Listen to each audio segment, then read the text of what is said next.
Copy pen साथ में रखना आप सभी लोग। तो ये क्लास की अगर मैं बात करूं आप लोगों से, तो इसमें बेसिकली यूजीसी नेट जिसका एग्ज़ाम जून 2024 में होने वाला है, इससे संबंधित ये आज की टॉपिक है। और DSSB में आपका तो आप एक सब्जेक्ट ही मेंशन किया गया है बेसिकली अपराध शास्त्र को लेकर। UPUMS यानी Uttar Pradesh university of medical science है ये, और MPPSC की है, मध्य प्रदेश का जो है पब्लिक सर्विस कमीशन से संबंधित है। तो इम्पोर्टेंट टॉपिक है ये, किसी भी परीक्षाओं में इससे जो सवाल पूछे जाते हैं। तो उससे पहले मैं आप लोगों को थोड़ा सा यहाँ पे जिक्र करूंगा, ये PDF मैं जो यहाँ पे मेंशन करूंगा आप लोगों को ये, ठीक है, आप लोगों को ये प्रोवाइड करा दूंगा। तो बेसिकली अगर मैं आपसे बात करूं, क्राइम का मतलब क्या होता है? अपराध। हमारा टॉपिक पहले शुरुआत हो रहा है अपराध से, है ना। हालांकि आप सभी लोग इस शब्द से रूबरू होंगे, सबको मालूम है अपराध यानी क्राइम। अपराध को ही अंग्रेजी में क्राइम कहा जाता है। इसी को हम लोग क्या बोलते हैं? क्राइम बोलते हैं, CRIME, क्राइम। इंग्लिश में क्राइम कहते हैं। इस शब्द को हिंदी में कई नाम से जाना जाता है अपराध को। जैसे अगर मैं आपसे बात करूं, जुर्म से भी आप कह सकते हो कि ये क्राइम एक प्रकार से अपराध है। आप कसूर भी कहेंगे तो भी एक कसूर अपराध जो यूज होता है, ये भी एक प्रकार से रिलेट कराता है अपराध शब्द को। दोष आप अगर कहें तो भी यह शब्द रिलेट कराता है अपराध को। अपकृत्य की बात करें तो भी यह शब्द रिलेट कराता है अपराध को।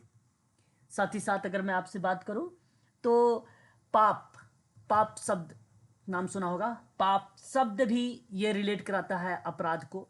एक शब्द पातक होता है, पातक शब्द भी रिलेट कराता है अपराध को। पातक गुनाह कह लीजिए, है ना, गुनाह। तो ये जो शब्द आपको मैंने बताया है, एक प्रकार से ये पर्यायवाची है या पर्याय आप कह लीजिए अपराध शब्द के। हालांकि ये एग्जाम में नहीं आता है कि आपसे पूछेगा भाई बताइए अपराध है, लेकिन हाँ ये जरूर आ सकता है, अपकृत्य लिखा हुआ सवाल आ सकता है ऑप्शन में। तो अपकृत्य का कोई मतलब नहीं होता है, अपराध उसका मीनिंग होता है। सिंपल सी बात, अगर इंग्लिश देखेंगे तो वहां पे आपको मिलेगा क्या? क्राइम मिलेगा। क्या मिलेगा? अपकृत्य का नाम में क्राइम मिलेगा। ठीक है, तो ये चीज आप जरूर ध्यान में रखेंगे।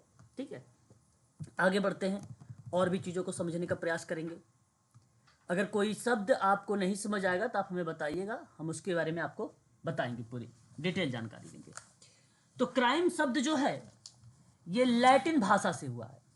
ये जो क्राइम शब्द आप सुनते हैं ये बेसिकली लैटिन भाषा के शब्द से निकला हुआ है। हाँ, ये पेपर में बनता है सवाल कि भाई लैटिन भाषा वो कौन सी है। तो इसका जो उत्पन्न हुआ है ये दो, एक तो देखो लैटिन भाषा भी है, दूसरी एक ग्रीक भाषा है। दो भाषाओं से निकली है। जो लैटिन भाषा से निकला है, ठीक है, उससे हम लोग क्रीमेन कहते हैं, क्रीमेन कहते हैं। अच्छा, जो ग्रीक भाषा से भी निकला है उसको भी हम लोग क्या बोलते हैं? क्रीमेन ही बोलते हैं, क्रीमेन ही बोलते हैं। लेकिन दोनों का अर्थ अलग अलग होता है। जैसे अगर मैं लैटिन भाषा क्रीमेन की बात करता हूं तो यहां इसका अर्थ निकलता है निर्णय देना। क्या अर्थ बनता है? निर्णय देना, क्राइम का मतलब होता है। वहीं अपराध जब ग्रीक भाषा में हम लोग जिक्र करते हैं तो इसका अर्थ बनता है अलगाव। क्या बनता है? अलगाव। अब पेपर में सवाल बनता है ना, ग्रीक क्रिमेन का अर्थ क्या है? ग्रीक क्रिमेन का अर्थ क्या है? तो जवाब क्या बनेगा ऑप्शन में? अलगाव लिखा होगा। अगर आपसे कहेगा कि क्रिमेन लैटिन भाषा का क्राइम का अर्थ क्या बनता है, तो वहां ऑप्शन में क्या लिखा रहेगा? निर्णय लेना। तो ये दो शब्द हैं, इन दोनों शब्दों को भी आप लोग थोड़ा सा ध्यान में रखिएगा। ठीक है, साथ ही साथ आगे बढ़ते हैं। अब अगर हम अपराध शब्दों को परिभाषित करते हैं तो इसे किस तरीके से आप इसको परिभाषित कर सकते हो, तो थोड़ा सा इसे भी ध्यान से सुनिएगा। देखिए, अपराधी कानून का उल्लंघन है। अपराध जो होता है वो अपराधी कानून का उल्लंघन होता है, चाहे कोई कार्य कितना भी अनैतिक या गलत क्यों ना हो, परंतु तब तक अपराध नहीं कहलाता जब तक अपराधी कानून में उसे अपराध ना मान ले।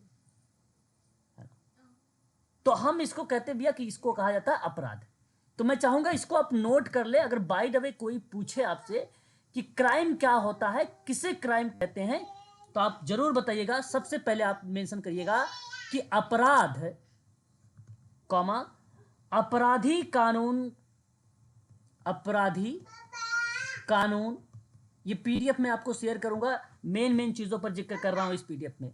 अपराधी कानून का उल्लंघन है, उल्लंघन है, ठीक है, उल्लंघन है, चाहे चाहे कोई कार्य, चाहे कोई कार्य कितना भी अनैतिक या गलत, अनैतिक या गलत क्यों ना हो, क्यों ना हो, ठीक है, परंतु, किंतु, लेकिन, ठीक है, तब तक अपराध नहीं है, तब तक अपराध नहीं कहलाता, अपराध नहीं कहलाता, नहीं कहलाता जब तक अपराधी कानून में,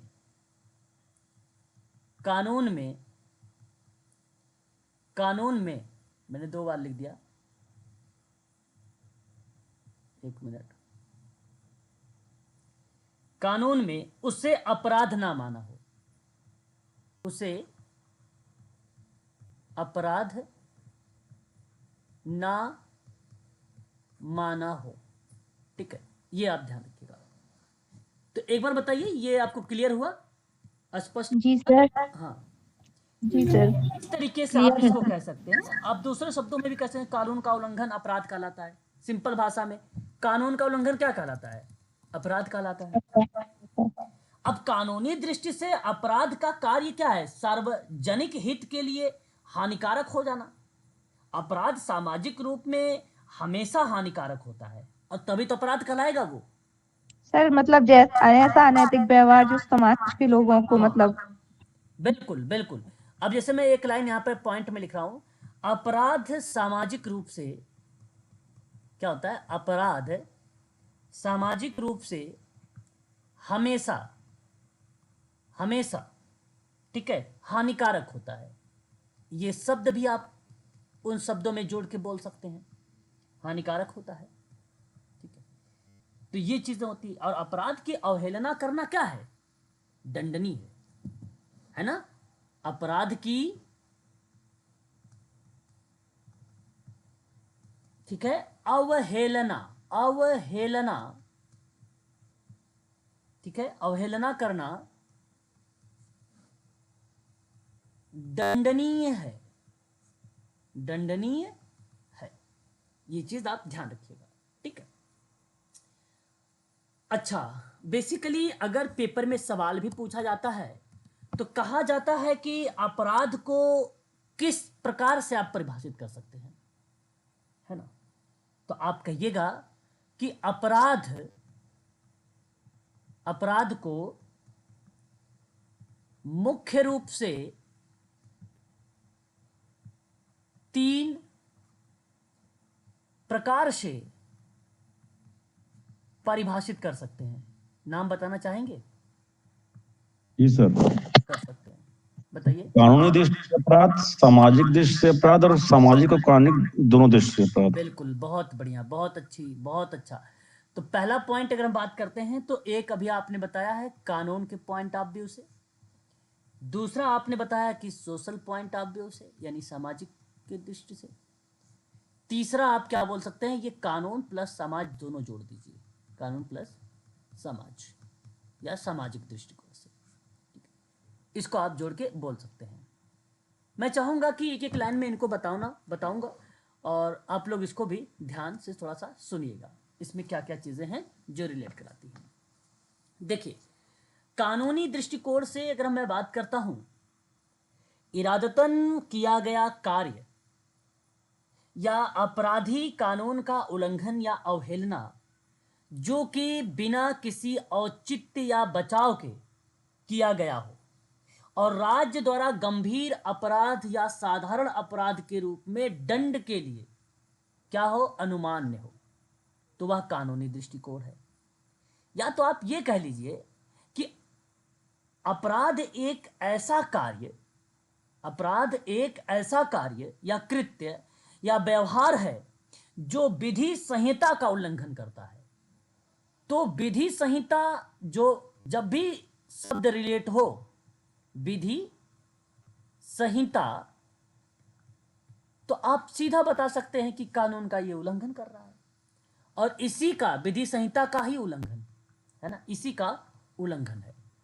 पहली बात, सामाजिक दृष्टिकोण से अगर हम बात करते हैं, ठीक है। अच्छा देखिए, कानून के पॉइंट ऑफ व्यू से कुछ विद्वानों ने विचार भी किया है। मैं चाहूंगा कि यहां नीचे लिख के फिर मैं आपको बताता हूं ऊपर, ठीक है। पहले यहां पे नोट करूंगा, मैंने लिखा कानूनी दृष्टिकोण से, है ना। अब कानूनी दृष्टिकोण में कुछ विद्वानों ने अपने अपने विचार को भी प्रकट किए हैं।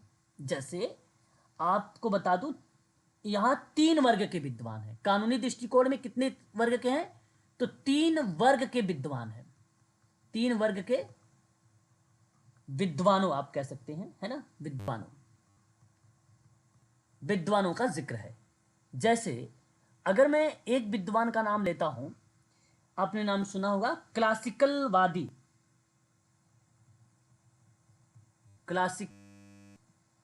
अच्छा, एक बात ध्यान रखिएगा आप लोग, ये जो क्लासिकल होता है ये शास्त्रीय होता है, बड़ा पुराना होता है, इसको पुराने के नाम से जाना जाता है, बहुत प्राचीन के नाम से जाना जाता है। तो ये क्लासिकलवादी एक विद्वान थे, इस तरीके की चीजें आती थी इसमें। कौन क्या बातें थी अभी बताता हूं इस पे। दूसरा, इसके अंतर्गत आता था नवीन विचलन आता है।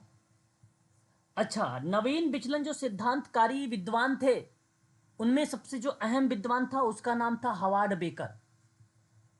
तो हावर्ड बेकर का नाम आता है। अभी मैंने आप लोगों से कल क्वेश्चन करवा रहा था, तो हावर्ड बेकर का नाम आप लोगों ने सुना भी था वहां पे ऑप्शन में। और एक इसके अंतर्गत आता है मार्क्सवादी दृष्टिकोण, या आप अपराध की दृष्टिकोण आप भी बोल सकते हैं, अपराध की दृष्टिकोण या पॉइंट ऑफ व्यू। अब देखिए, जैसे अगर मैं आपसे बात करूं, क्लासिकलवादी विद्वानों ने कानूनी परिभाषा के जब आधार पर इन्होंने बताया, तो कहा कि अपराध को वह व्यवहार मानते हैं जिसमें सामाजिक अनुबंधन का उल्लंघन हो। तो क्लासिकलवादी जितने विद्वान हैं, उन सभी लोगों ने सामाजिक अनुबंधन को उल्लंघन बताया। सामाजिक अनुबंधन कह लीजिए या सामाजिक क्रिया कह लीजिए, इनका उल्लंघन बताया। टोटली बेस्ड था, है ना, जो राज्य के लिए ही नहीं बल्कि पूरे समाज के लिए व्यक्ति पर राज्य के अधिकारों को क्या करता है, एक प्रकार से स्थापित करता है। तो वो चीजें इसको रिलेट करा देती थी, है ना। उसके बाद दूसरा है नवीन विचलन। हावर्ड बेकर का नाम आता है और इनका कहना है कि अपराध एक व्यवहार है जो शक्तिशाली लोगों के हितों का उल्लंघन करता है। जो शक्तिशाली लोगों के हितों का उल्लंघन करता है, वो नवीन विचलन का पार्ट हो जाता है। तो मैं आपसे कहूंगा कि आप यहां पे नोट कर लीजिए वो नाम भी, जो शक्ति, ये कीवर्ड आपको लिखवा रहा हूं ताकि आप आसानी से बता सके अगर कोई पूछे तो। जो शक्तिशाली लोगों के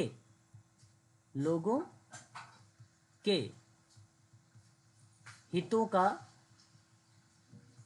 उल्लंघन करता हो, ये चीज आ जाती है। और उसके बाद आता है मार्क्सवादी के अंतर्गत अगर मैं आपसे बात करता हूं, तो नवीन विचलन सिद्धांतकारीवादी जो थे ऊपर, जब वह विश्वास करते हैं कि अपराध एक क्रिया है जो शक्तिशालियों के हितों को सख्त खिलाफ करता है ना। तो यहां मार्क्सवादी का विचार उभर के आया कानून समाज में ना केवल शासक वर्ग के बल्कि श्रमिक वर्ग हैं उनके हितों की रक्षा करता है। तो कानून, जैसे कार्ल मार्क्स हैं, अब कार्ल मार्क्स ने दो धारणाएं दिया था। एक धारणा था शोषक और एक धारणा थी शोषित। शोषक को मालिक कहा गया है ना, मालिक बोला गया, और शोषित को श्रमिक या मजदूर। मजदूर बोला गया। तो यहां ये समाज में ना केवल शासक वर्ग की बात करता है, ना ही बल्कि मालिकों की बात करता है, बल्कि श्रमिक वर्ग के हितों की रक्षा करता है। ये इन श्रमिकों की हितों की रक्षा करता है। ये आपका करेक्ट हो जाएगा फिर, ठीक है। तो इस बात को आप लोग ध्यान में रखेंगे, ठीक है। चलिए, इतना तो स्पष्ट हुआ। अब बात करते हैं ऊपर कानून के बाद क्या था, सामाजिक था। समझ में आ रहा सभी को ना? जी सर। क्वेश्चंस भी जब मैं आपको करवाऊंगा तो इन्हीं में से आएंगे जो जो मैं नोट करवा रहा हूं आप लोगों से, ठीक है। और आप कहोगे तो मैं एक बार क्वेश्चन करवाऊंगा। ये नवीन विचलन वाला लिखवाया ना सर आपने? हाँ, आवाज आ रही सर मेरी? हाँ, नवीन विचलनवादी जो विद्वान थे उनका मानना था कि अपराध व्यवहार है जो शक्तिशाली लोगों के हित का उल्लंघन करता है। किसी भी कार्य को ना अपराधी कार्य मानने के लिए एक नहीं बल्कि दो कार्य होने चाहिए थे। इसके अंतर्गत इसमें यहां तक ये भी बात है कि एक व्यक्ति या समूह का एक विशेष तरीके से व्यवहार करता है और दूसरा जो है भिन्न मूल्य वाला होता है, तो वहां पर भी एक अलग विशेष तरीके से व्यवहार करता है, तो वहां पर विचलन आ जाता है। और खासकर ये तो जो था वो शक्तिशाली लोगों पर था, जैसे पूंजीपति लोग आप कह सकते हो, वो शक्तिशाली थे, है ना, वो शक्तिशाली थे, तो उनको रिलेट कराया था नवीन विचलन में। अच्छा, बात करते हैं सामाजिक वाले में। अच्छा, सामाजिक अगर हम पॉइंट ऑफ व्यू करते हैं तो टोटली ये क्या करता है, समाज पे बेस्ड होता है। यानी आप यहाँ पे क्या समझेंगे कि समाज के आधार पे जो चीजें निकल के आती है वो दर्शाते हैं आपको यहाँ पे विचलन को, सामाजिक कारक। आप इसमें आप ये कह सकते हैं, मैं आपसे कहूँगा कि आप सामाजिक कुरीतियों को नोट कर सकते हैं इसमें, है ना। इसके अंतर्गत कुरीतियाँ, आप चाहे तो सामाजिक विघटन भी आप इसमें नोट कर सकते हैं। सामाजिक विघटन आप सामाजिक संघर्ष भी इसमें नोट कर सकते हैं, है ना, ठीक है। तो इसके अंतर्गत जो भी प्रक्रिया आती है ना, सामाजिक जो है विघटन हो गया, सामाजिक कुरीतियाँ हो गया, सामाजिक संघर्ष हो गया, तो ये चीज़ें क्या होती हैं इसके अंतर्गत प्रस्तुत होती हैं, ठीक है। तो जैसे मैं कहूँ कुरीतियाँ, भारत में अनेक प्रकार के जो है अपराध हैं जो सामाजिक कुरीतियों के कारण होते हैं। बाल विवाह हो जाए, दहेज प्रथा हो गया, ये मुख्य उदाहरण इसी का है। आपने यहाँ तक वेश्यावृत्ति का शिकार हुई लड़कियों को देखा होगा, इसका भी रीजन मान सकते हो। धार्मिक अंधविश्वास का कारण उनके नारियों मंदिरों में जो है देवदासियों के रूप में भी देख सकते हो, है ना, मंदिरों में देवदासियों के रूप में देख सकते हो नारियों को। तो ये क्या है, ये सामाजिक कुरीतियाँ का पार्ट है। सामाजिक विघटन में अगर हम बात करते हैं तो आज के समय में आप सिंपल सी बात है कि सामाजिक विघटन के कारण समाज की जो सदस्य हैं उनके मध्य का जो संबंध है वो टूट रहा है, पारिवारिक और व्यक्तिगत विघटन हो रहे हैं। तो ऐसी स्थिति में अपराध की क्या हो रही है, कहीं ना कहीं स्वाभाविक रूप है कि वो वृद्धि हो रही है। एक सांस्कृतिक संघर्ष है या सामाजिक संघर्ष भी आप कह सकते थे। तो आप मान लीजिए कि दो संस्कृतियों का आपस में अगर संपर्क होता है तो भी एक प्रकार से तनाव होता है। तो मैं कहूँगा कि सामाजिक के बजाय अगर आप सांस्कृतिक संघर्ष लिखें तो सबसे बढ़िया रहेगा, क्योंकि दो संस्कृतियाँ होंगी तभी तो संघर्ष होगा, है ना। तो यहाँ पे आप सांस्कृतिक मेंशन करिए, सबसे बेटर रहेगा, ठीक है। तो इस चीज़ को आप कह सकते हो। अब इन्हीं दोनों के पॉइंट आप यहाँ पे मेंशन कर दीजिए तो उसको कहलाता है वो कानून और समाज कहलाता है। बस ये बात आपको ध्यान रखना होगा इसके अंतर्गत, ठीक है। इसके संबंध में ये चीजें आपको ध्यान में रखनी होगी। अब देखिए, अपराध के कुछ प्रकार भी हैं। अपराध के अगर हम टाइप पे बात करते हैं, जिसको हम कहते हैं अपराध के प्रकार, अपराध के प्रकार।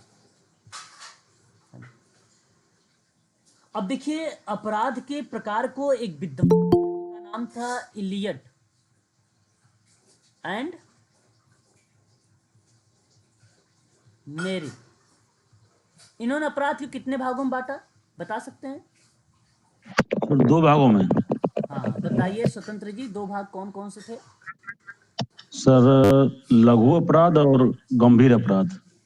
लघु अपराध और गंभीर अपराध इन्होंने बताया। देखिए, गंभीर अपराध तो है, हम इसको गंभीर अपराध तो कहेंगे। एक को इन्होंने गंभीर अपराध को बात किया था, और गंभीर अपराध को बेसिकली अगर हम बात करें तो कदाचार भी अपराध बोला जाता है इसको, है ना। दूसरा जो था ये सर बेसिकली जो है कम सर गंभीर। जी, जो लघु अपराध उसको बोलते हैं कदाचार ना। हाँ जो, कदाचार हाँ या बिल्कुल लघु बिल्कुल, अपराध या हाँ जो, गंभीर अपराध। हाँ बिल्कुल, जो जो आपका लघु गंभीर अपराध है या लघु अपराध, या इसे आप कह लीजिए कम गंभीर अपराध, बिल्कुल। तो ये एक प्रकार से परिप्रेक्ष्य निभाता है कदाचार की, ठीक है, बिल्कुल। और एक होता है आपका जो है गंभीर अपराध, एक होता है गंभीर अपराध, है ना। अब देखिए, जैसे कि जो लघु अपराध है, जिसे आप कदाचार कह रहे हैं, जिसे आप कम गंभीर अपराध कह रहे हैं, जो कानून की दृष्टि से गंभीर नहीं होता है, इसका मतलब यही हुआ कि कानून के पॉइंट ऑफ व्यू से अगर हम बात करें तो ये गंभीर नहीं होता है, कानून की दृष्टिकोण से, ठीक है, दृष्टिकोण से गंभीर नहीं होता है, ठीक है, ये बात ध्यान रखिएगा। उदाहरण के तौर पे जैसे जुआ हो गया, बिना टिकट की यात्रा हो गया, है ना, पान हो गया, इसी को हम लोग, कोई दुर्घटना घटित हो गई तो उसी को हम लोग बोलते हैं ये कम गंभीर अपराध है ना। लेकिन अगर जब हम बात करते हैं गंभीर अपराध की, तो इसके बारे में आप सब जानते भी होंगे, जाहिर सी बात है कि ये ऐसे अपराध हैं जो प्रकृति, जिनकी प्रकृति भी गंभीर होती है ना, जिनकी नेचर, या सर मतलब जिनमें पैरोल परीक्षा नहीं दी जाती है। आप ऐसा भी कह सकते हैं, नहीं कुछ ऐसी कंडीशन है कि आप पैरोल परीक्षा दे भी सकते हैं, ऐसे कुछ अपराध रहेंगे गंभीर में, वो भी आते हैं, है ना। तो जिनकी जैसे चोरी गंभीर हो, सकरन जैसे दहेज तय सब। हाँ बिल्कुल, दहेज को भी आप शामिल कर सकते हैं, करेक्ट है। सर बाल विवाह भी हो जाएगा। बिल्कुल, बाल विवाह भी हो जाएगा, हत्या भी हो जाएगी, मर्डर भी हो जाएगा, बिल्कुल वही हत्या, बलात्कार हो गया, देशद्रोह हो गया, ये सब क्या है, ये गंभीर अपराध के पार्ट हो जाते हैं, है ना। तो आप लिख सकते हैं यहाँ पे 2-3 एग्जाम्पल भी। घरेलू हिंसा, बलात्कार, घरेलू हिंसा भी हो जाएगा, बिल्कुल, बलात्कार हो जाएगा, देशद्रोह हो जाएगा, है ना, बाल विवाह भी हो जाएगा, बाल विवाह भी हो जाएगा, है ना। इमोशनल ब्लैकमेल, इमोशनल ब्लैकमेल नहीं, इमोशनल ब्लैकमेल ज्यादा गंभीर नहीं होता है ना, ये आपका कम गंभीर कदाचार वाले में आ जाएगा इमोशनल ब्लैकमेल, है ना। ओके सर जी।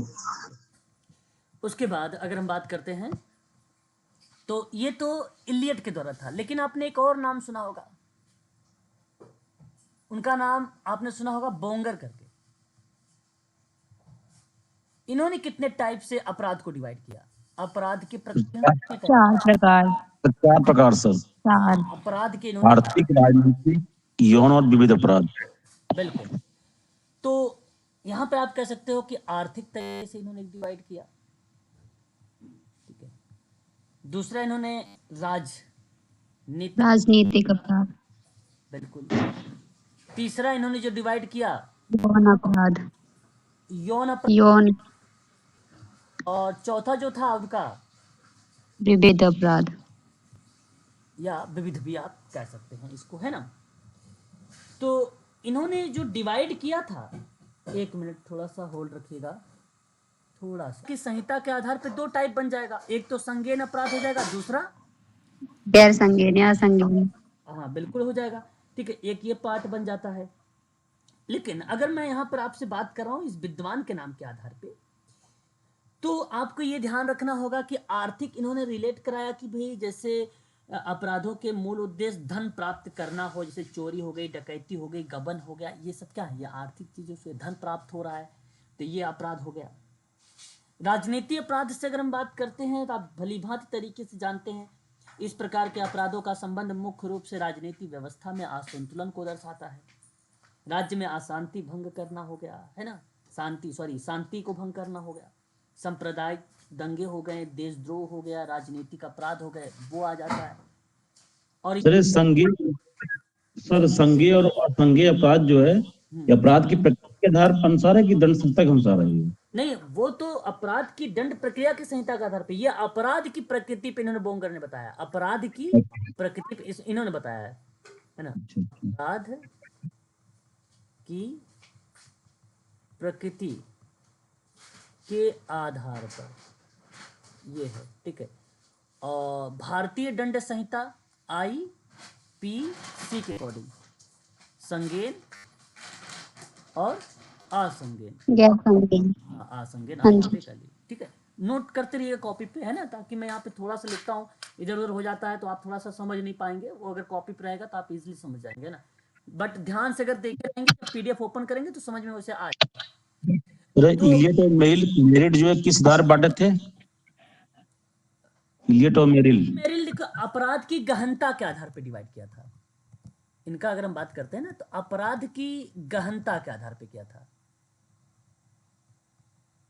अपराध की गहनता के आधार पर किया था।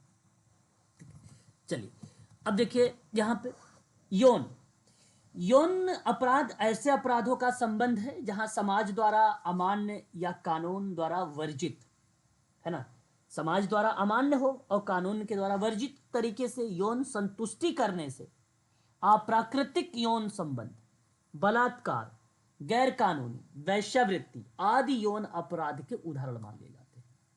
और विविधता में क्या आ जाता है, ये बेसिकली सभी चीजों को मेंशन कर देगा, या अन्य के रूप में आप जो बच गए आप उसको संबंध में आप रख सकते हैं। हाँ सर, जैसे चोरी हुआ, मर्डर, ये सारी चीजें। नहीं, चोरी डकैती तो आपका आर्थिक वाले में आ जाएगा ना। जैसे संपत्ति नष्ट करना, सामुदायिक हिंसा, मनाही। हाँ, संपत्ति अगर हम बात करते हैं जैसे देशद्रोही वाली प्रक्रिया में, देशद्रोही, सांप्रदायिक दंगे वगैरह वाले में, तो वो तो आपका राजनीतिक, प्रतिशोध की भावना। यौन वाला आपको उसमें आ जाएगा। हाँ, जैसे आपने मान लीजिए दहेज वाला बात कर रहे थे अपराध वगैरह को लेकर, है ना, तो ये विविधता में मेंशन कर देगा, है ना। कुछ इस तरीके का अपराध जो है इसके अंतर्गत आ जाते हैं, ठीक है। उसके बाद ये तो अपराध के टाइप थे जो मैंने अभी आपसे जिक्र किया है, ठीक है, इस चीज को ध्यान रखिएगा। अच्छा, अपराध के उद्देश्य भी कुछ होते हैं, है ना। अपराध के क्या उद्देश्य हो सकते हैं, आप ही लोग बता सकते हो मुझे, अपराध के उद्देश्य।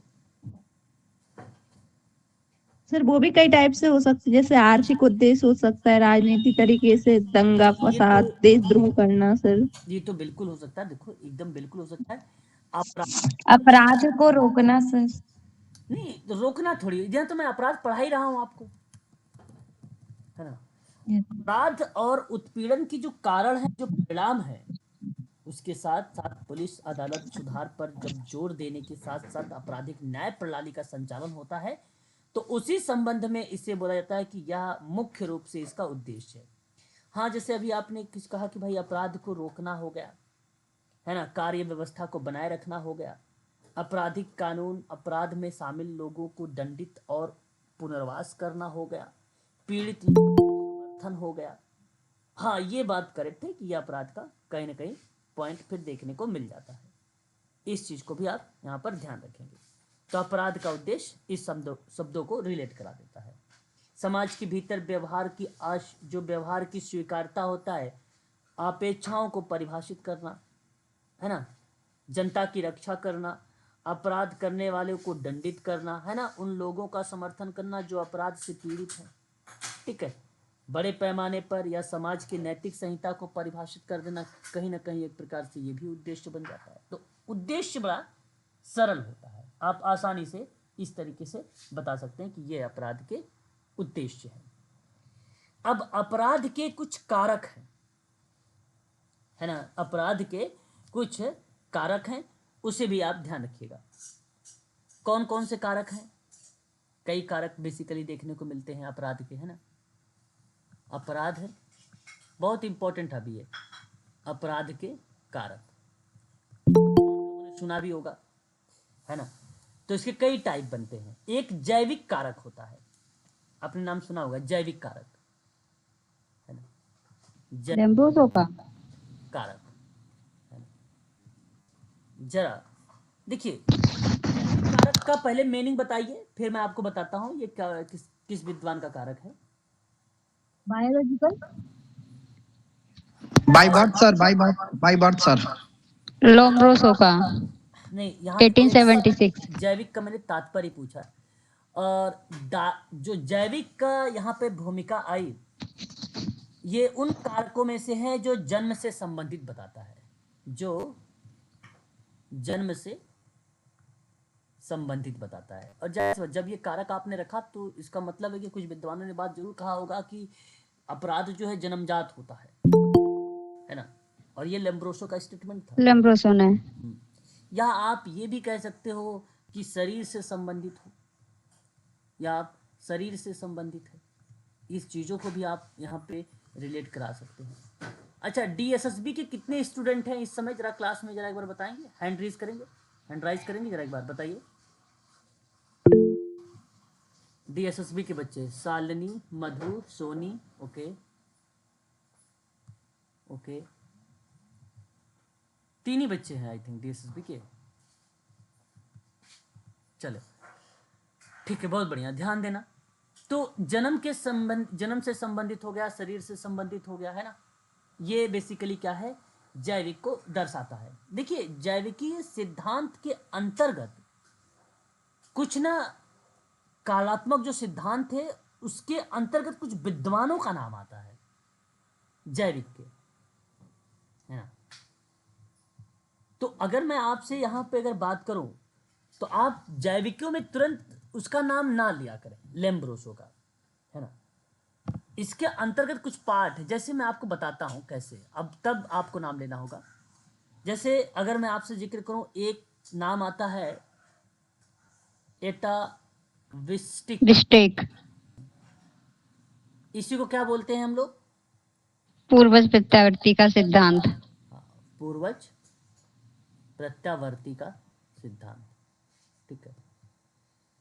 अब ये जिक्र होता है तो यहां पे आप लोम्ब्रोसो का नाम लेंगे, है ना, लोम्ब्रोसो का नाम। अच्छा, लोम्ब्रोसो अपराध शास्त्र का जनक भी कहे जाते हैं, ये बात आप सबको पता भी होगा। और इनकी थ्योरी 1876 में आई थी, ये थ्योरी। उसके बाद अगर मैं बात करता हूं तो एक नाम आता है गोरिन का नाम, गोरिंग का सिद्धांत 1919। और ये आता है 1919 में। गोरिन विद्वान का नाम है, चार्ल्स गोरिन इनका पूरा नाम है ना, चार्ल्स गोरिन, ठीक है। तीसरा हट्टन का सिद्धांत 1939। 1939, बिल्कुल सही जवाब। हट्टन विद्वान का नाम है, आप हट्टन यहाँ पर डाल सकते हैं विद्वान का नाम में भी, ठीक है। मैं बता रहा हूँ सबके बारे में थोड़ा थोड़ा सा। फिर उसके बाद अगर हम बात करते हैं शारीरिक रचना के आधार पे, शेल्डन 1940। हाँ, शारीरिक रचना के आधार पे 1940, और नाम आ जाता है शेल्डन का, ठीक है। अच्छा, जब जैविकी सिद्धांत पूछा भी जाता है, ठीक है, अपराध के सिद्धांत के अंतर्गत, तो हम वहाँ पे ये नाम मेंशन करते हैं, वहाँ पर हम लोग ये नाम मेंशन करते हैं कि जैविकी का जो सिद्धांत है वो जो है लेम्ब्रोसो के द्वारा दिया गया है। कारण ये था देने का मीनिंग कि जब भी एग्जामिनर पूछता है तो इसका मोटो ये होता है कि जन्मजात प्रक्रिया, है ना, जन्मजात कहने वाला है, और जन्मजात होने की वजह से ये जैविक हो जाता है, ये जैविक हो जाता है।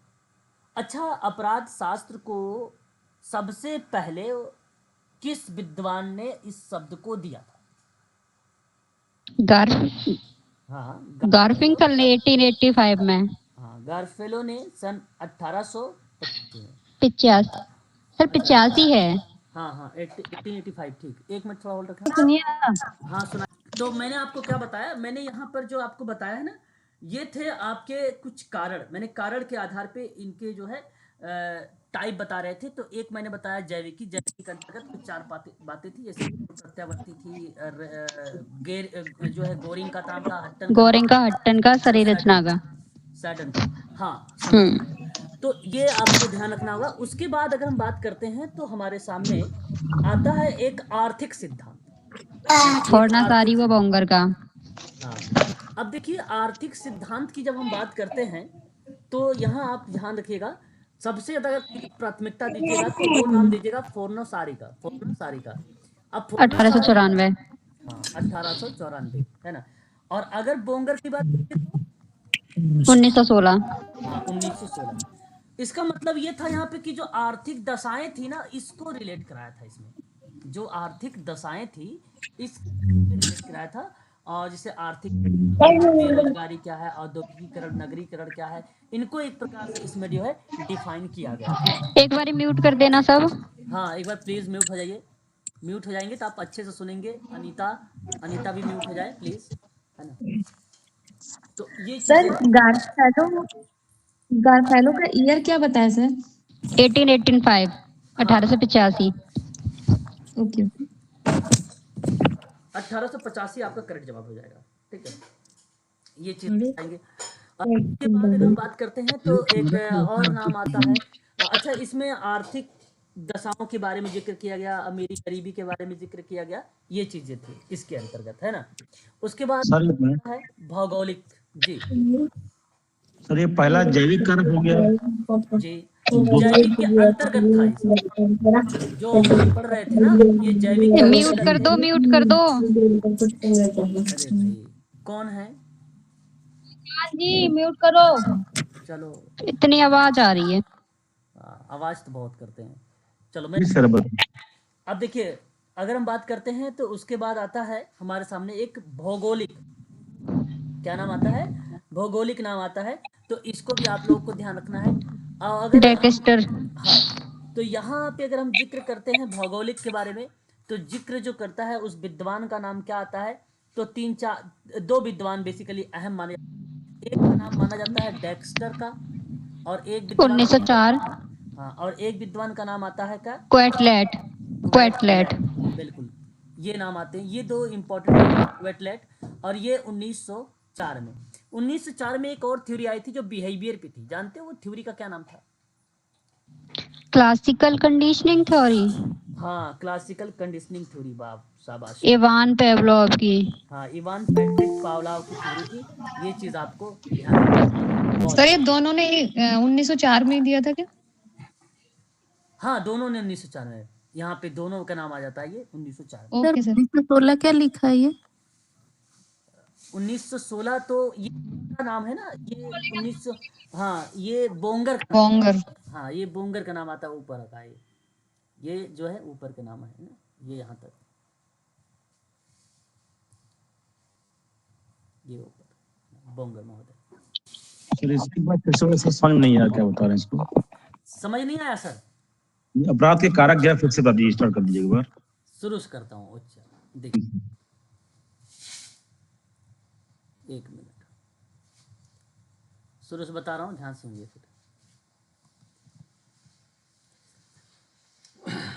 समझिएगा ध्यान से, थोड़ा सा शुरुआत कर रहा हूँ। देखिए, एक जो कारक होते हैं अपराध के कारक, एक जैविक कारक। जैविक कारक बेसिकली जन्म से संबंधित होता है, शरीर से संबंधित करिएगा।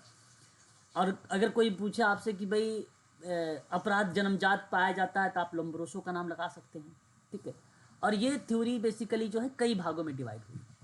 एक नाम बेसिकली अगर हम जिक्र करते हैं तो एटाविस्टिक का नाम आता है, इसको पूर्वज प्रत्यावर्ती कहते हैं। लोम्ब्रोसो, सिजारे लोम्ब्रोसो का नाम है, ये 1876 में दिया।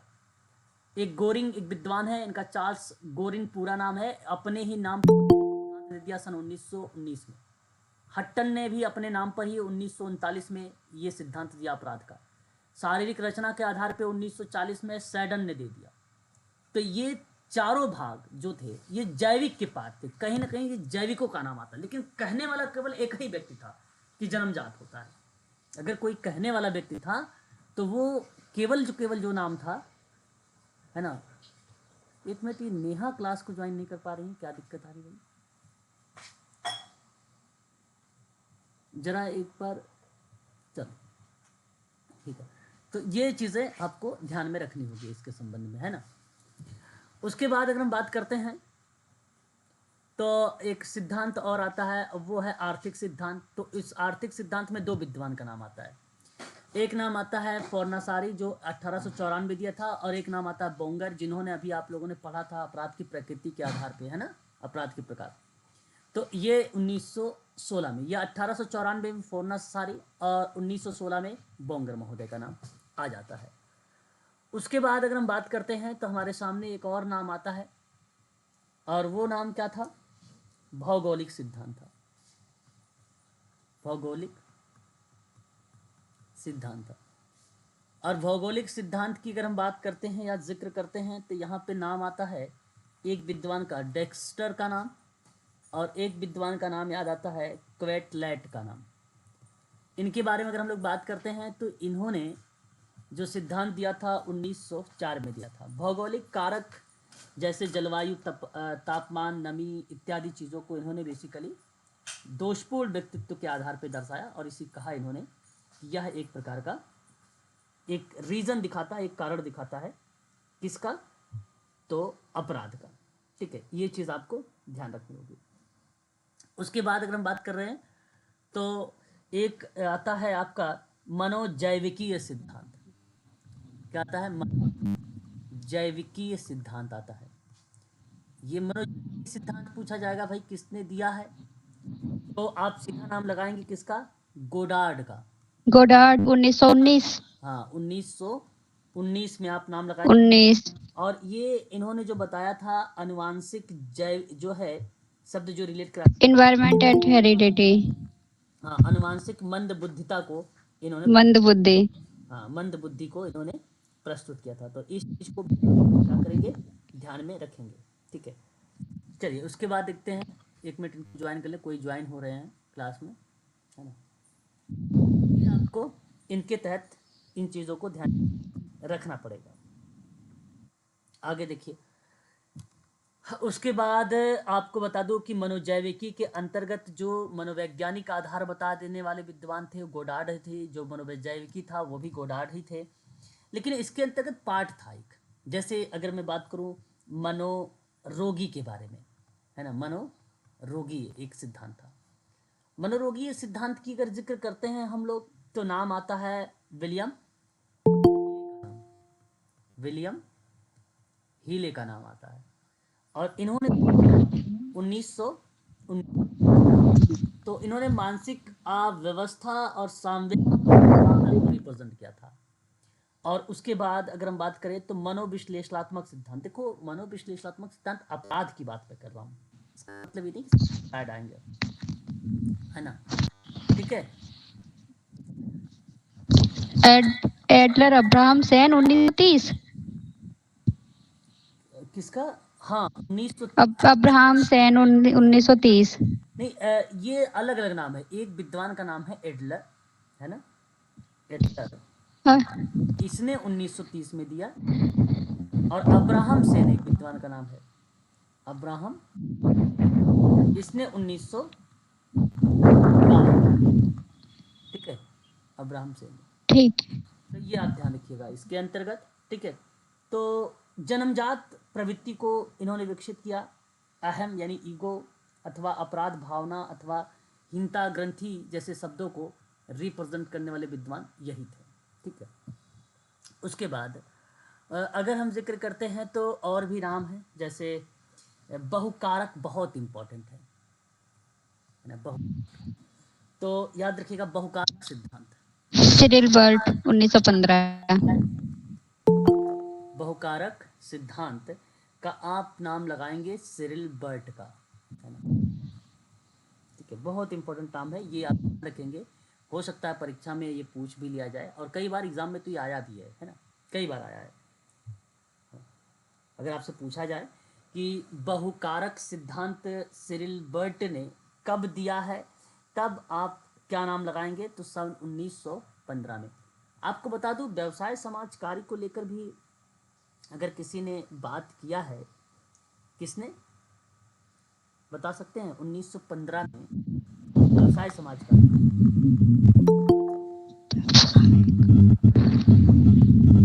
प्लीज बताइए। 1915 अब्राहम मैस्लो का नाम सुना है? सॉरी, जिस नीड थ्योरी दी थी।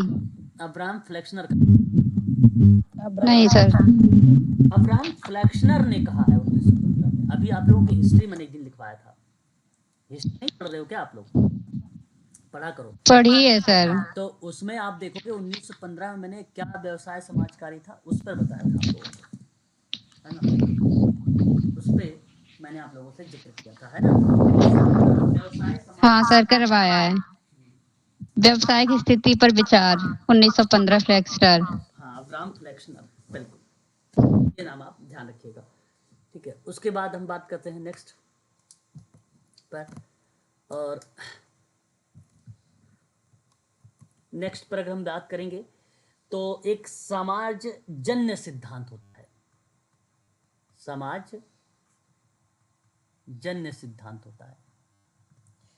इस सिद्धांत में कई पार्ट हैं।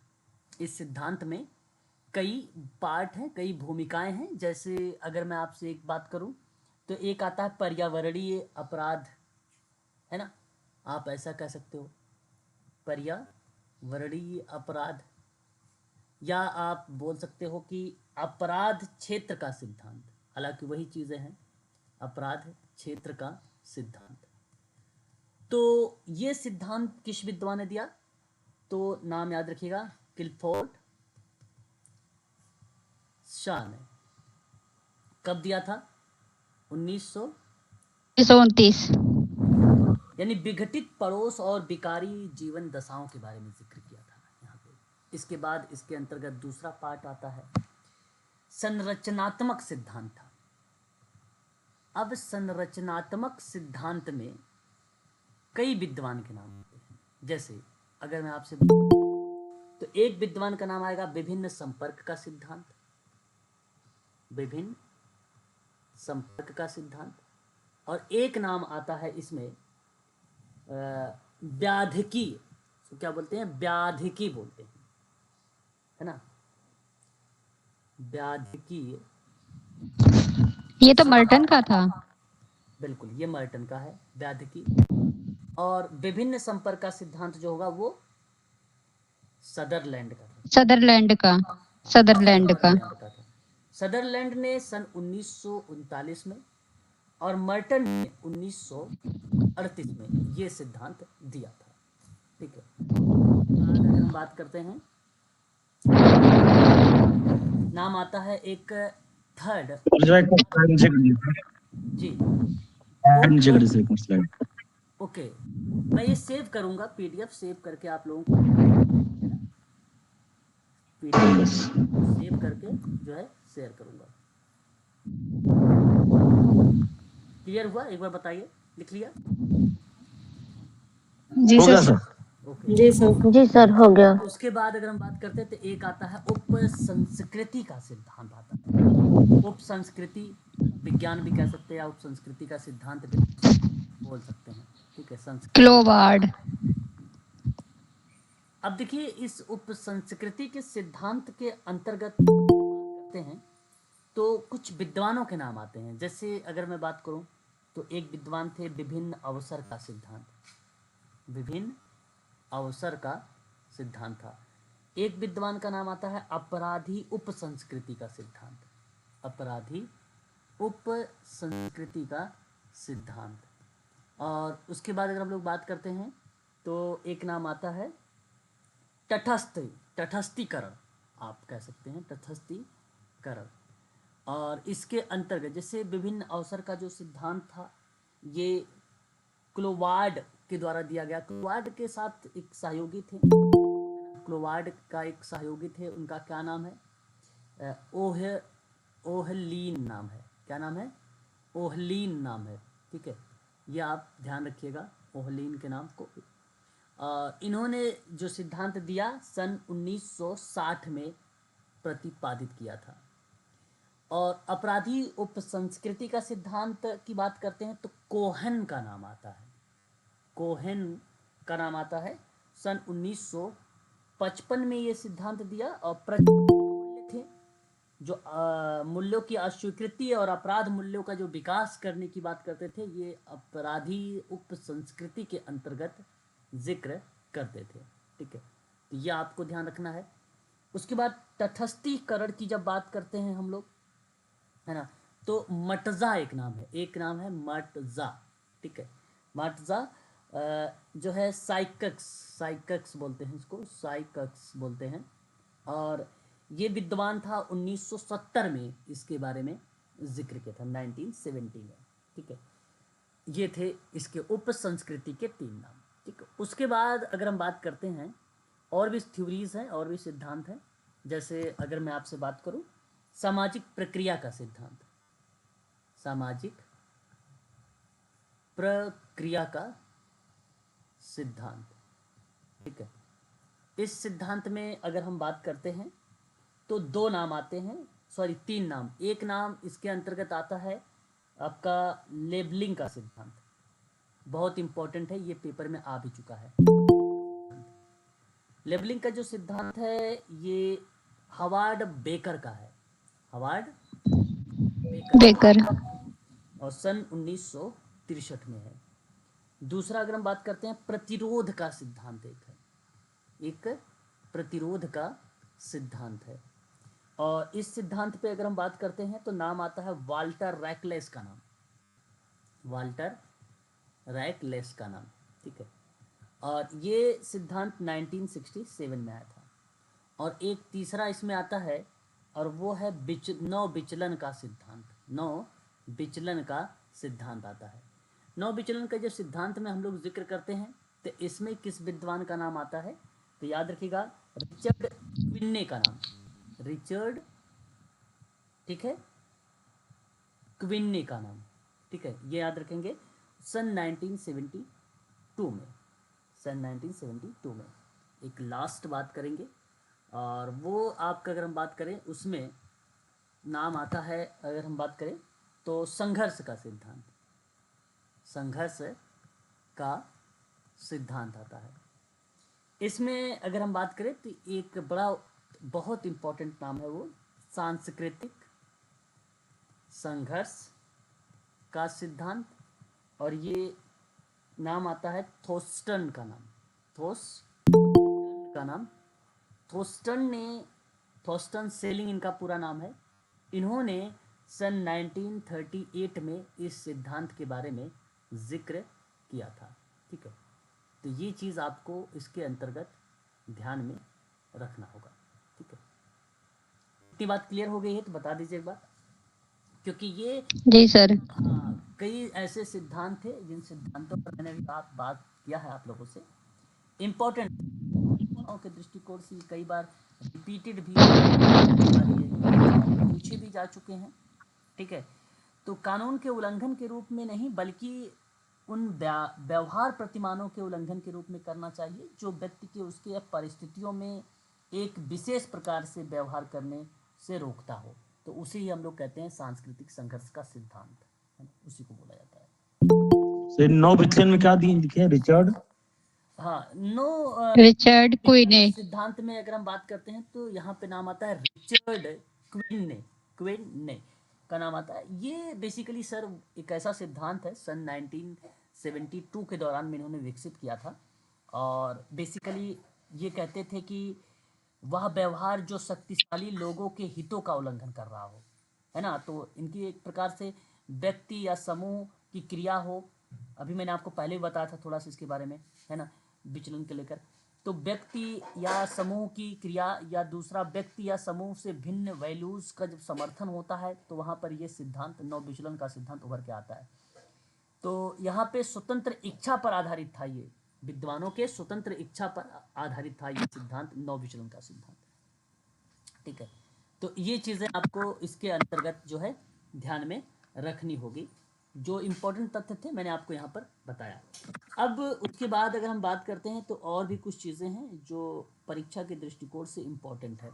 जैसे आपने सुना होगा नाम, अगर मैं आपसे बात करूं दंड के सिद्धांत, आप कह लीजिए न्याय का सिद्धांत, या आप दंड का सिद्धांत कह लीजिए, या आप इसे न्याय का सिद्धांत कह लीजिए, है ना। न्याय का ये अपराध के कारक थे अपराध करने के लिए। अपराध के ये कारक थे, बिल्कुल, ये एक प्रकार से रीजन थे, कारण भी आप कह सकते हैं, कारक और कारण। इनकी वजह से अपराध करते हाँ, हैं। ये एक थ्योरीज थी, एक थ्योरीज भी आप बोल सकते हो कि एक थ्योरीज हैं, सारी की सारी थ्योरीज हैं। थ्योरी के नाम पे भी आप लिख सकते हो, या तो अपराध के कारणात्मक सिद्धांत के रूप में भी इसको दर्शा सकते हो। कारक और कारण तो एक ही होते हैं, है ना, इस चीज को भी आप ध्यान रखिएगा। अब देखिए यहाँ पे न्याय का सिद्धांत कह लीजिए या दंड का सिद्धांत कह लीजिए, जिसको हम थ्योरी बोलते हैं इसको, है ना। मैंने आप लोगों को जब पेपर सॉल्व करवा रहा था तो वहाँ पे पढ़ाया भी था, लेकिन फिर भी एक बार आप लोग इसको यहाँ पे ध्यान से सुन लीजिए। एक बेसिकली क्या है, निवारक सिद्धांत है ना।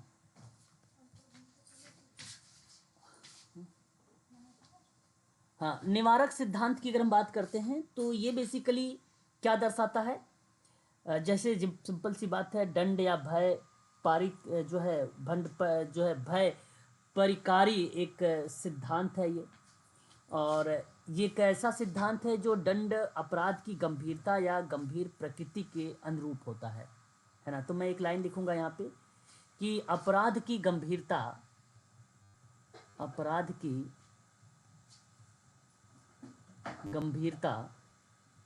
या गंभीर प्रकृति या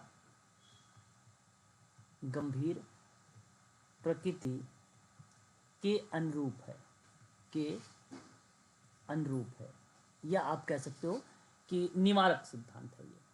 अब इसी सिद्धांत में कहा भी गया कि अगर अपराध के लिए दोषी पाए गए व्यक्ति को इन दृष्टिकोण से दंड दिया जाता है कि अन्य अपराधियों को चेतावनी दी जा सके, है ना। तो एक कीवर्ड है, आप इस कीवर्ड को भी चाहो तो मेंशन कर सकते हो। जब भी आपसे सवाल इस तरीके से बने तो आप इजीली यहाँ पर डिफाइन कर सकते हो। तो मैं आपसे कहूँगा कि आप यह ध्यान रखें इस शब्द को कि चेतावनी, अपराधियों को क्या दिया जाता है, चेतावनी, अपराधियों को चेतावनी दी जाती है, चेतावनी हेलो दी जाती है। जी, आवाज आ रही मेरी, बताइए। आप हाँ, आवाज नहीं आ रही क्या मेरी? आ रही है सर। आ रही है सर। अरे ओके, सर थोड़ा सा टर्मिनोलॉजी सर इंग्लिश में बता दीजिए सर, एकदम शुद्ध हिंदी हो जाता है, समझ में नहीं आता है सर। अच्छा, प्रज्ञा जी, ठीक है। देखिए यहाँ अगर मैं आपसे बात करूं तो एक डिटरेंट थ्योरी होती है ये, है ना। और इस थ्योरी के अंतर्गत अगर मैं आपसे बात करूं तो सिंपल शब्दों में है, इसको आप समझ सकते हैं। जैसे कोई अपराधी है, कोई व्यक्ति है, ठीक है। अब उस व्यक्ति को आपको किस तरीके से हैंडल करना है, तो उसके संबंध में ये कह रहा है कि आप पनिशमेंट करेंगे, ठीक है, अच्छी बात है ना। लेकिन वहां पर आप उसको एक बार वार्निंग देंगे। तो आप कह सकते हो व्यू टू, यहाँ पर एक पॉइंट आप लिख सकते हो यहाँ पर, व्यू टू, ठीक है, वार्निंग अदर क्रिमिनल्स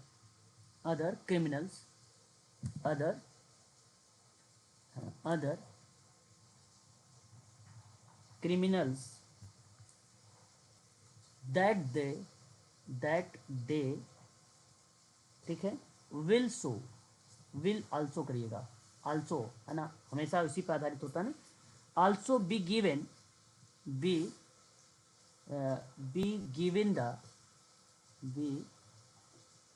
ठीक है, गिवन द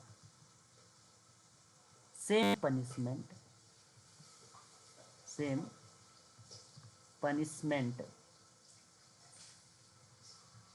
ठीक है। ये शब्द जो है same punishment if they commit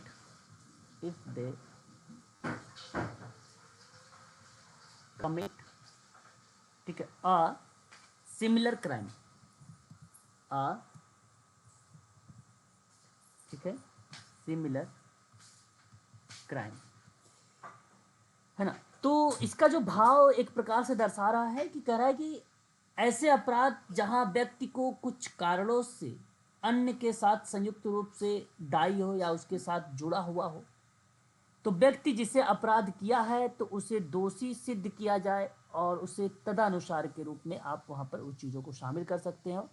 या आप ऐसे भी कह सकते हो कि अपराध के लिए दोषी पाए गए व्यक्ति को इस दृष्टिकोण से दंड दिया जाना है कि अन्य अपराधियों को चेतावनी दी जा सके कि यदि वे भी इस प्रकार के अपराध करेंगे तो उन्हें भी दंड दिया जाएगा, है ना।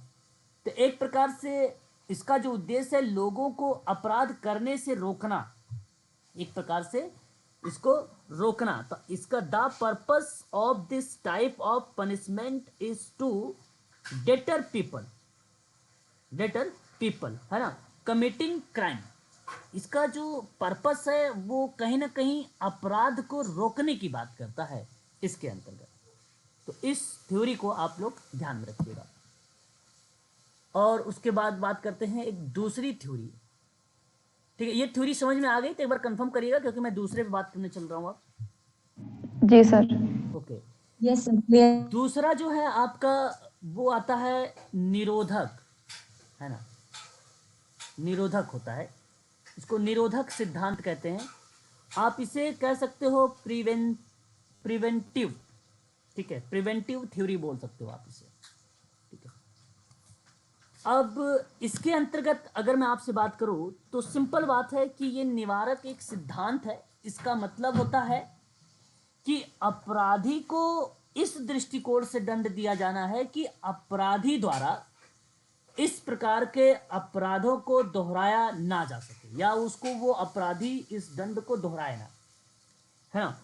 तो आप यहाँ पे एक चीज़ इस तरीके से मेंशन भी कर सकते हो, मैं नोट कर देता हूँ ताकि आप कीवर्ड लिखे रहेंगे तो आपको आसानी से याद हो जाएगा, समझ में आएगा। अपराधों को दोहराया ना जा सके, अपराधों को दोहराया ना जा सके, ये चीज़ दर्शाता है। और साथ ही साथ अगर हम बात करें कि अपराधी द्वारा साथ साथ कि अपराधों को दोहराया ना जा सके, और इस प्रकार के दंडों में आजीवन कारावास भी हो सकती है।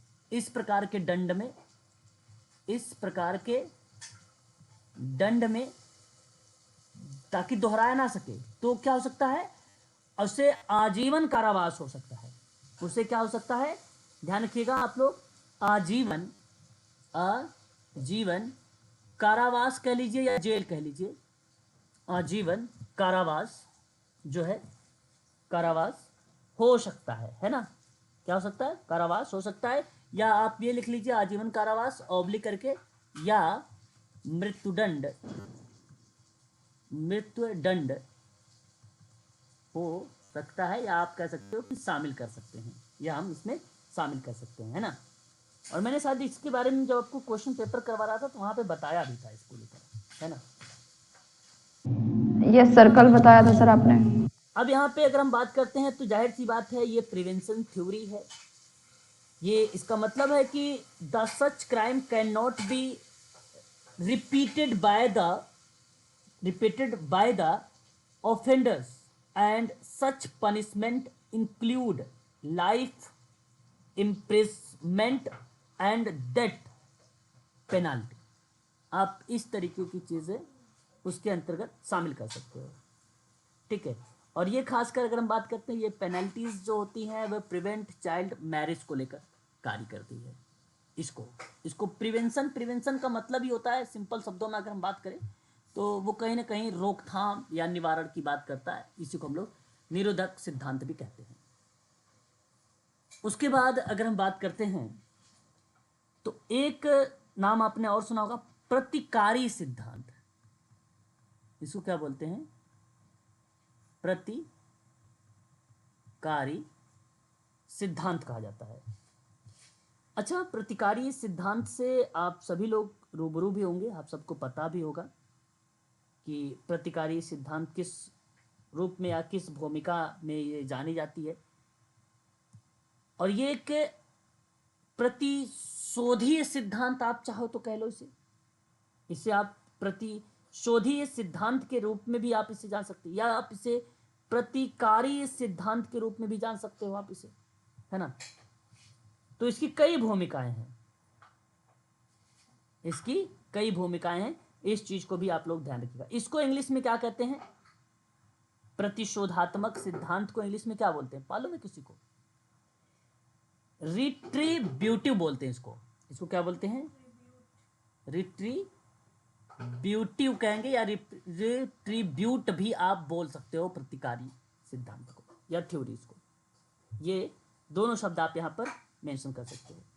तो इस प्रकार के दंड में प्रतिकार के सिद्धांत पर आधारित होता है, अर्थात आप ये कह लीजिए कि जीवन के बदले क्या होगा?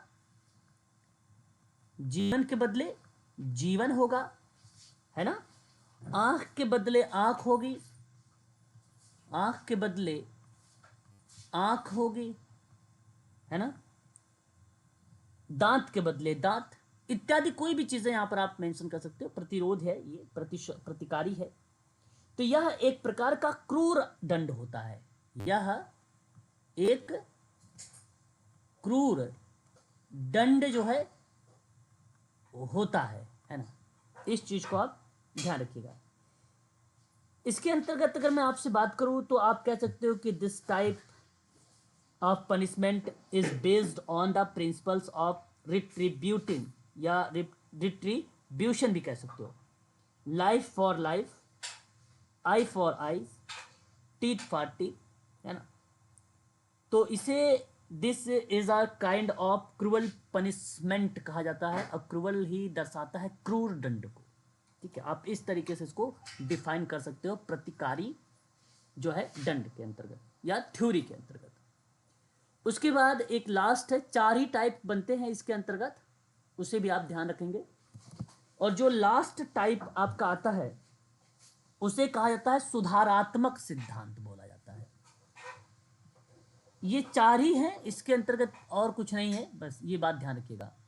पेपर में हर बार यहाँ से एक आध प्रश्न आ ही जाते हैं न्याय के संबंध में या दंड के सिद्धांत में, पूछ लेता है भाई कि न्याय बताइए, दंड के सिद्धांत बताइए, है ना, ये पूछ लेता है। अच्छा, इस सिद्धांत का जो उद्देश्य है, पर्पस है, वो बेसिकली अपराधियों को सुधारना है ना। अगर मैं बात करूं आप लोगों से तो क्या है ये? अपराधियों को सुधारना है, इसका एक प्रकार से आप पर्पस कह सकते हो, है ना। ताकि उन्हें अपराधियों को दोहराने से रोका जा सके। मतलब जो कार्य है ये क्यों ऐसा किया जा रहा है कि ताकि वो दोबारा कोई कार्य इस तरीके से ना करे, ताकि उन्हें अपराधों को दोहराने से रोका जा सके, है ना। और जीवन की प्राप्ति उनकी अभिरुचि में धीरे धीरे वैज्ञानिक रूप से वो क्या करती है? सुधार करती है। साइंटिफिक तरीके से क्या करती है? वो उसमें सुधार करती है ना। तो इसको अगर मैं बात करूं, सुधारात्मक सिद्धांत को इंग्लिश में क्या बोलेंगे हम लोग? जाहिर सी बात है, करेक्शनल कह सकते हैं हम लोग, है ना। करेक्शनल कह सकते हैं या रिफॉर्म भी बोल सकते हैं। तो बेसिकली इस थ्योरी के अंतर्गत जो चीज़ें, जो पर्पस है ना, purpose of this theory is to reform criminal so that they can be prevented from repeating crime, ताकि अपराधियों को सुधारा जाए और उन्हें अपराधों को दोहराने से रोका जाए, यानी रिपीटिंग, है ना, ताकि वो रिपीट ना कर पाए ऐसी क्राइम को, ठीक है। तो इसी के अंतर्गत जो है ये एक प्रकार से ट्रीटमेंट है, या आप कह लीजिए कि बाल कल्याण गृहों में किशोर अपराधियों के लिए जो उपचार है उसमें ये ज़्यादा बेसिकली बेनिफिट या उसके रूप में देखी जाती है इसके अंतर्गत, है ना। साथ ही साथ अगर मैं बात करूँ इसमें, तो इसका बेसिकली जो साइंटिफिकली एक इम्प्रूव है या प्रतिक्रिया भी करेक्शनल प्रिंसिपल्स में हमें देखने को मिल जाता है। तो कहीं ना कहीं एक वैज्ञानिक ढंग से और रूप से उसको सुधारने की बात करता है जो क्रिमिनल है उसको, ठीक है। तो इसका उद्देश्य ही है अपराधियों को सुधारना एक प्रकार से, है ना। तो इस चीज को आप ध्यान रखिएगा। तो ये 4 थे, चारों मैंने यहाँ पे कंप्लीट करा दिया है। ठीक है, क्लियर है? बताइए, क्लियर हुआ?